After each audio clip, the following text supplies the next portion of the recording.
ሰላም ጤና ይስጥልኝ ወደዚህ ቻናል ቤተሰቦች እንደምን ቆያችሁኝ እንደምን ሰነበታችሁ። እንግዲህ በምዕራፍ 1 የ2016 አጠቃላይ ጥያቄዎችን መስራት ችለናል። በምዕራፍ 2 ደግሞ ከፔዲያትሪክ ኮርስ ከተለያየ ዓመት የወጡ የኤግዚት ኤግዛም ጥያቄዎችን መስራት ጀምረናል። ዛሬ ደግሞ ከባለፈው የቀጠሉ ጥያቄዎችን እናያለን። ለዚህ ቻናል አዲስ ከሆናችሁ ሰብስክራይብ በማድረግ እንግዲህ ቤተሰብ ይሆናችሁ እንደዚህ አዳዲስ የኤግዚት ኤግዛም ጥያቄዎች ሲለቀቅላችሁ ኖቲፊኬሽን እንዲደርሳችሁ ያድርጉ። ቀጥታ ወደ ጥያቄዎቹ Question number 2. A 4-year-old nursing student wanted to assess the nutritional status of mother and measured her weight, which was 56 kg and height 1.6 meter, in order to determine body mass index of the mother. What is the most likely nutritional assessment method applied in this case? A. Biophysical method, B. Clinical method, C. Anthropometric method, D. Dietary method. አራተኛ የሚጠጋ ነርሲንግ ተማሪ ነው። እንግዲህ እናትየው ኑትሪሽናል ስታተስ ሜዠር ማድረግ ፈልጓል። ወይት 56 ኪሎ ግራም ናት። ቁመት ደግሞ 1.65 ሜትር ናት። ካልኩሌት አድርጓል ቦዲ ማስ ኢንዴክሱ ማለት ነው። ጥያቄው ምንድነው እንግዲህ የትኛው ኒውትሪሽናል አሰስመንት ሜትር ነው ልጁ እየተገበረ ያለው ይለናል። እንግዲህ ከፔዲያትሪክ ጋር ስለሚገናኝ ነው ኢንክሉድድ ያደረጉት። ምርጫ ላይ ባዮፊዚካል ሜትድ ይላል። ባዮፊዚካል ሜትድ እንግዲህ ላቦራቶሪ ላይ የምንጠቀማቸው ናቸው አይደል? በእነዚህ አልቡሚን፣ ሄሞግሎቢን እና ኤሌክትሮላይቶችን ለማወቅ ነው የምንጠቀመው። ቦዲ ሜዠርመንት አይደለም። ካንስል ታደርጋላችሁ። ምርጫ ቢ ላይ ክሊኒካል ሜትድ አለ። ክሊኒካል ሜትድ ደግሞ የምናውቀው በምንድነው? ፊዚካል ሳይኖችን በመመልከት ነው። ለምሳሌ ኢደማ ካለ፣ ፓለር ካለ፣ ዶኩመንታሪ ላይ ደግሞ ስኪን ቼንጅ ካለ እንግዲህ ክሊኒካል ሜትድ መጠቀም እንችላለን።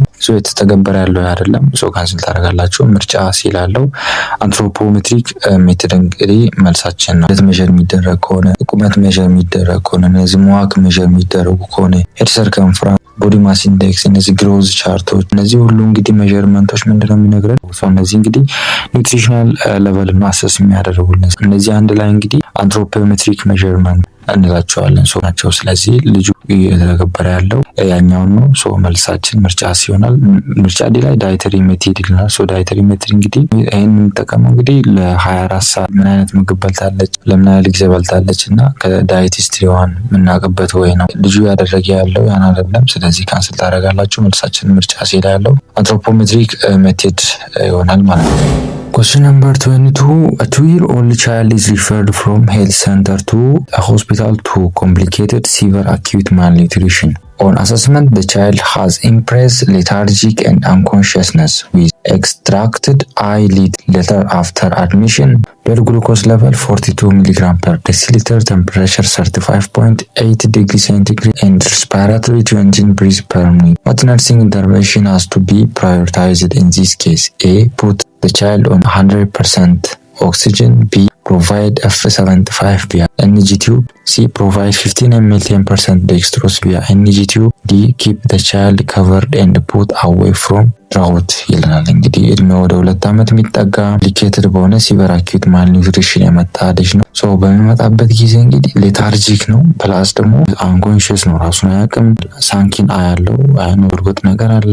ብለድ ግሉኮስ ሌቨሉ እንግዲህ 42 ሚሊግራም ፐር ዴሲሊትር ነው። እንግዲህ በጣም ሲቨር የሆነ ሃይፖግላይሴሚያ እንዳለ ይነግረናል። እንግዲህ ቴምፕሬቸሩ 35.8 ዲግሪ ሴንቲግሬድ ነው። ይሄ ደግሞ ምንድነው ከኖርማል ሬንጁ ዝቅ ብሏል። ሃይፖተርሚያ እንዳለ ይጠቁመናል። ሬስፓይራቶሪ ሬቱ 12 ነው። ሬስፓይራቶሪ ሬቱ 12 ነው። ይሄ እንግዲህ ዲፕሬስድ የሆነ ብሪዚንግ እንዳለ ይነግረናል።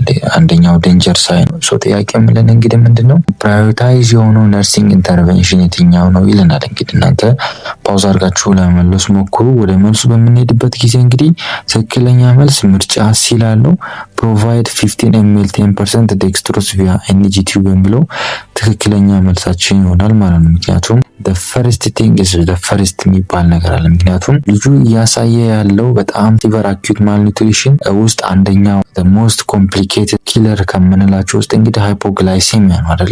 ሃይፖግላይሴሚያውን ትሪት ማድረግ አለብን መጀመሪያ ላይ። ምክንያቱም ታም ላይ እንግዲህ the most complication killer ከሚባሉት ውስጥ አንደኛው ሃይፖግላይሴሚያ ነው። ሃይፖግላይሴሚያን መጀመሪያ ምን ማድረግ ያስፈልጋል? አርጀንትሊ ትሪት ማድረግ ያስፈልጋል።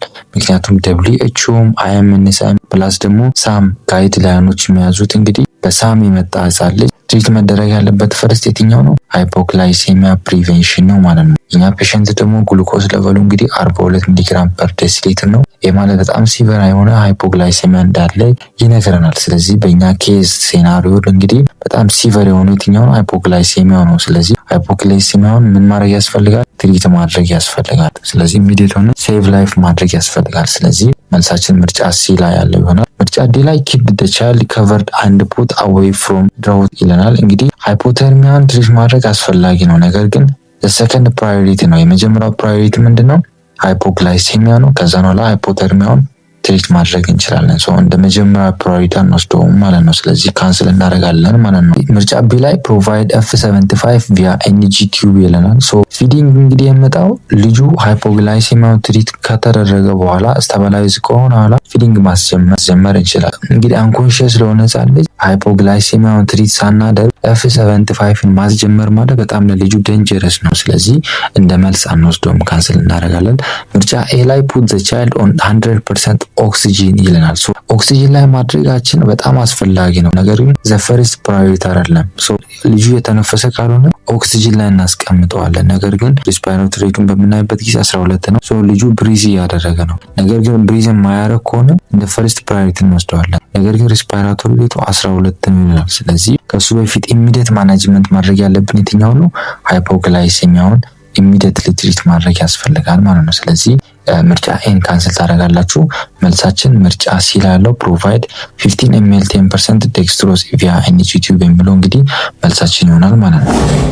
Question 2-3.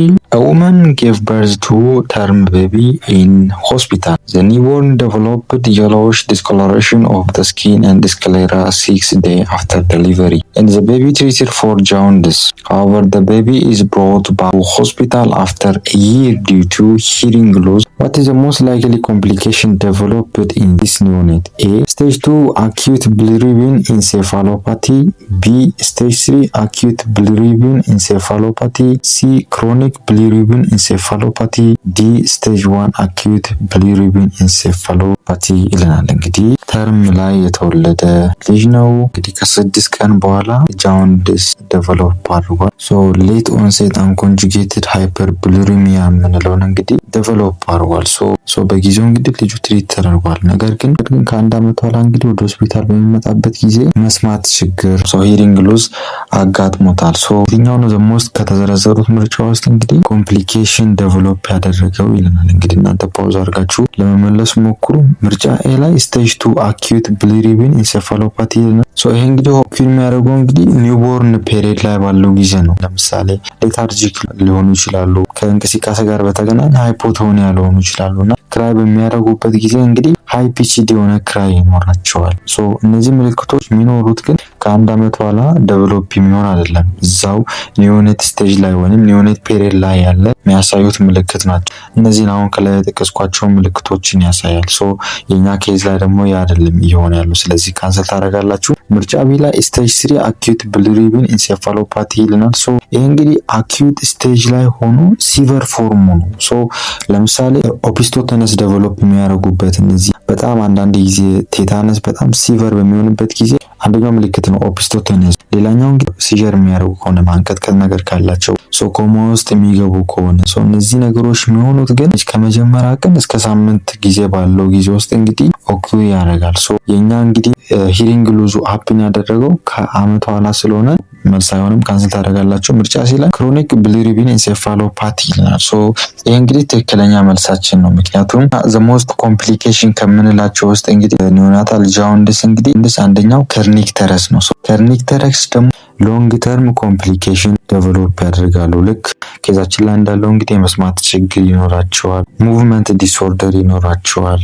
በተጨማሪም እንግዲህ አፓወርድ ጋዝ ፓላሲ የምንለዋል፣ አይኖቻቸውን ወደ ላይ ማድረግ አይችሉም። ሶ ሌላኛው እንግዲህ ዴንታል ፕሮብሌም ይኖራቸዋል። ሶ እነዚህ ምንድናቸው? ሎንግ ተርም ኮምፕሊኬሽኖች። ስለዚህ ሂሪንግ ሉዝ የመጣው ከክሮኒክ ብሊሩቢን ኢንሴፋሎፓቲ የተነሳ ነው ማለት ነው። ስለዚህ ምርጫ ሲ ላይ ያለው ይሆናል።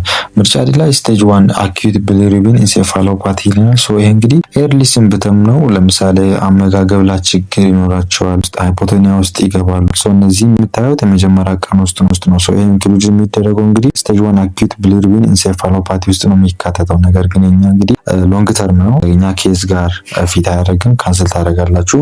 መልሳችን ምርጫ ሲ ላይ ያለው ክሮኒክ ብሊሩቢን ኢንሴፋሎፓቲ ይሆናል ማለት ነው።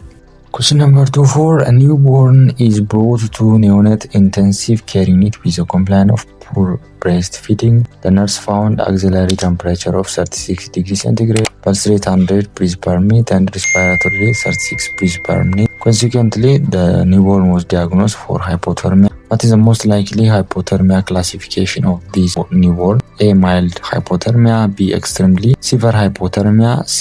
Severe hypothermia. D. ሞዴሬት ሃይፖተርሚያ ይላል። ሶ ኒውቦርን ነው። ብሬስት ፊዲንጉ ፑር ነው። አክሲላሪ ቴምፕሬቸሩ 36 ዲግሪ ሴንቲግሬድ ነው። ፐልስ 100 ነው። ሪስፓይራቶሪ ሬቱ እንግዲህ 36 ነው። ሶ እንግዲህ ቤዝድ ኦን አክሲላሪ ቴምፕሬቸር ዲፔንድ ሆናችሁ እንግዲህ ሃይፖተርሚያውን ክላሲፋይ አድርጉ ነው የሚለን። እንግዲህ አይኤምኤስ እና ደብሊውኤችኦ ክላሲፋይ ያደርጋሉ። እንግዲህ ሃይፖተርሚያ የምንለው መች ነው የሚለውን ነገር ማለት ነው። ሶ የመጀመሪያው እንግዲህ ማይልድ ሃይፖተርሚያ የምንለው እንግዲህ ዲግሪ ሴንቲግሬዱ እንግዲህ ከ36 እስከ 36.4 ዲግሪ ሴንቲግሬድ መካከል ከሆነ እንግዲህ ማይልድ ሃይፖተርሚያ እንላለን። ሞዴሬት የምንለው እንግዲህ ከ32 እስከ 35.9 ዲግሪ ሴንቲግሬድ በሚሆንበት ጊዜ ሞዴሬት ሃይፖተርሚያ እንላለን። ሲቨር ሃይፖተርሚያ የምንለው እንግዲህ ከ32 ዲግሪ ሴንቲግሬድ በታች በሚሆንበት ጊዜ ሲቨር ፎርም እንላለን። እንግዲህ ስለዚህ የኛ እንግዲህ ካት ኦፍ ፖይንት ላይ ነው 36 ዲግሪ ሴንቲግሬድ ነው ለማይልድ ሃይፖተርሚያ። ስለዚህ መልሳችን ምርጫ ኤ ላይ ያለው ይሆናል። እንግዲህ ምርጫ ቢ ላይ ኤክስትሪምሊ ሲቨር ሃይፖተርሚያ ይልናል። ሶ እንደዚህ አይነት ክላሲፊኬሽን የለም መነሳይ ላይ። ስለዚህ ይሄን ቶታሊ ካንሰል ታደርጋላችሁ። ምርጫ ሲ ላይ ሲቨር ሃይፖተርሚያ። ሶ ሲቨር ሃይፖተርሚያ ቅድም እንዳልኩኝ 32 ዲግሪ ሴንቲግሬድ በታች በሚሆንበት ጊዜ ሲቨር ሃይፖተርሚያ እንላለን። ስለዚህ የኛ ኬዝ ላይ ደግሞ ያ አይደለም የሚሆን ያለው ሲቨር ሃይፖተርሚያ እንላለን። ስለዚህ ካንሰል እናደርጋለን ምርጫ ሲ። ምርጫ ዲ ላይ ሞዴሬት ሃይፖተርሚያ። ሞዴሬት ሃይፖተርሚያ ከስንት እስከ ስንት ነው ብያለሁ? ከ32 እስከ 35.9 ዲግሪ ሴንቲግሬድ ነው። ሶ ልጁ እንግዲህ ደግሞ ዲግሪ ሴንቲግሬዱ 36 ነው። ስለዚህ ሞዴሬት ውስጥ አይካተትም። የኛ የሚካተት የትኛው ስር ነው? ማይልድ ሃይፖተርሚያ ስር ነው። ስለዚህ መልሳችን ምርጫ ኤ ይሆናል ማለት ነው። Question 25. A woman brought her 12 months old child to health center with a complaint of failure to stand independently, but the child is able to creep and can say 2 syllable sounds. The child also tried to drink from cup and rarely wave bye-bye. The angle of the 12 months old reside at 25th percentile on WHO growth chart. What nursing intervention has to be prioritized for this child? A. Counseling the mother to train the child about how to feed self. B. Counseling the mother to encourage and train the child to stand. C. Counseling the mother to encourage crawling and creeping. D. Counseling the mother to bring the child to take the child to ሪሃብሊቴሽን ሴንተር ይለናል። እንግዲህ እድሜው ወደ 12 መንዝ አካባቢ ነው ማለት ኦልሬዲ 1 አመት ሞልቶታል። ሶ ብቻውን መቆም አይችልም፣ ክሪፕ ያደርጋል። ይሄ ማለት በሆዱ ይሳባል። ሌላኛው እንግዲህ ሳውንዶችን ይጠራል። ቱ ሰለበል የሆነ ሳውንዶችን ይጠራል። አንስቶ መጠጣት ይችላል። እጃችሁን በምታሽከረክሩበት ጊዜ ቻው በምትሉበት ጊዜ ሬርሊ የሆነ ሪስፖንስ ይሰጣል። ሶ WHO ቻርት ላይ ደግሞ ግሮዝ ቻርት ላይ እንግዲህ 25% ነው ይልናል። ሶ ይሄ እንግዲህ ኖርማል ነው። ሶ ጥያቄው ምለን እንግዲህ ምንድነው ለዚህ ቻይልድ ፕራዮሪታይዝ የሆነው ነርሲንግ ኢንተርቬንሽን የትኛው ነው ይለናል። እንግዲህ እናንተ ፓውዝ አድርጋችሁ ለመመለስ ሞክሩ። ምርጫ ላይ ካውንስሊንግ ዘ ማዘር ቱ ትሬን ዘ ቻይልድ ሃው ቱ ፊድ ሰልፍ ይለናል። ሶ ይሄ እንግዲህ ሶ ፕራዮሪታይዝ አይደለም። ፋይን ሞተሩን በምንመለከትበት ጊዜ እንግዲህ ኦልሬዲ ልጁ ከሲኒ ውስጥ እንግዲህ ሆልድ አድርጎ ምን ያደርጋል መጠጣት ይችላል። ሶ ምንም ፋይን ሞተር ችግር የለበትም። ካንስል ታደርጋላችሁ። ምርጫ ቢ ላይ ካውንስሊንግ ዘ ማዘር ቱ ኢንኮሬጅ ኤንድ ትሬን ዘ ቻይልድ ቱ ስታንድ ይለናል። እንግዲህ ይሄ ትክክለኛ መልስ ነው። ጥያቄውን በምታዩበት ጊዜ ግሮስ ሞተር ዲሌይ እንዳለ ይነግራል። ምክንያቱም እንግዲህ 12 መንዝ ወይንም 1 አመት የሞላው ህጻን ልጅ እንግዲህ የሆነ ነገር ተደግፎ ወንበር ሊሆን ይችላል፣ አርምቸር ሊሆን ይችላል፣ ተደግፎ ምን መሆን አለበት መቆም መቻል አለበት። ወይንም ብቻውን ሊቆም ይችላል። አንዳንዶቹ እንግዲህ ፋስት የሆነ ዴቨሎፕመንት ያላቸው እንግዲህ ብቻቸውን ሊቆሙ ይችላሉ። አንዳንዶቹ ደግሞ ዊዝ ሰፖርት ሊቆሙ ይችላሉ። ሶ ክሪፒንግ እንግዲህ እድሜያቸው ከ6 እስከ 9 መንዝ ውስጥ በሚሆንበት ጊዜ ክሪፕ ያደርጋሉ። ሶ ሞተር ስኪል ላይ ሳም ዲሌይ እንዳለ ይነግረናል። ስለዚህ እናትየውን ምን ማድረግ ያስፈልጋል? ቤት ውስጥ እንድታቆመው እንድታራምደው ምን ማድረግ ያስፈልጋል? ካውንስል ማድረግ ያስፈልጋል። ምክንያቱም ሪሃቢሊቴሽን ሰንተር ከመላካችን ወይንም ሪፈር ከማድረጋችን በፊት እንግዲህ ሰው ቤት የሚደረጉ እዚህ ዲሌይን ሊቀርፉ የሚችሉ አክሽኖችን ለእናትየው ካውንስል እናደርጋለን ማለት ነው። ስለዚህ መልሳችን ምርጫ ይሆናል። ምርጫ ሲ ላይ ካውንስሊንግ ደ ማዘር ቱ ኢንኮሬጅ ክራውሊንግ ኤንድ ክሪፒንግ ይላል። ሶ ኦልሬዲ ልጁ እንግዲህ ክሪፕ ያደረገ ነው፣ ዲሌዩን አድሬስ አያደርግልንም ይሄ ምርጫ። ስለዚህ ካንስል ታደርጋላችሁ። ምርጫ ዲ ላይ ካውንስሊንግ ደ ማዘር ቱ ብሪንግ ደ ቻይልድ ቱ ሪሃቢሊቴሽን ሰንተር። ሶ ሪሃቢሊቴሽን ሰንተር እንግዲህ ሊመጣ የሚችለው አንድ ህጻን ልጅ አንደኛ እድሜው 9ኛ ወር ላይ ሆኖ መቀመጥ የማይችል ከሆነ አንደኛው፣ ሌላኛው እንግዲህ 18ኛ መንዝ ላይ ወይንም 1 ዓመት ከ6 ወር አካባቢ እንግዲህ ወክ ማድረግ ማይችሉ ከሆነ ወይንም የማይራመዱ አይነት ከሆነ ሪሃቢሊቴሽን ሰንተር ያስፈልጋቸዋል። ሌላኛው ሲቨር የሆነ ኒውሮሎጂካል ሳይኖች ካሉ ሪሃቢሊቴሽን ሰንተር ያስፈልገዋል ማለት ነው። ስለዚህ የኛ ኬዝ እንግዲህ እነዚህን ክራይቴሪያዎች አያሟላም። ስለዚህ ምርጫ ዲ ካንስል ታደርጋላችሁ ማለት ነው። ስለዚህ መልሳችን ምርጫ ቢ ላይ ያለው ካውንስሊንግ ዘ ማዘር ቱ ኢንኮሬጅ ኤንድ ትሬን ዘ ቻይልድ ቱ ስታንድ የሚለው መልሳችን ይሆናል ማለት ነው።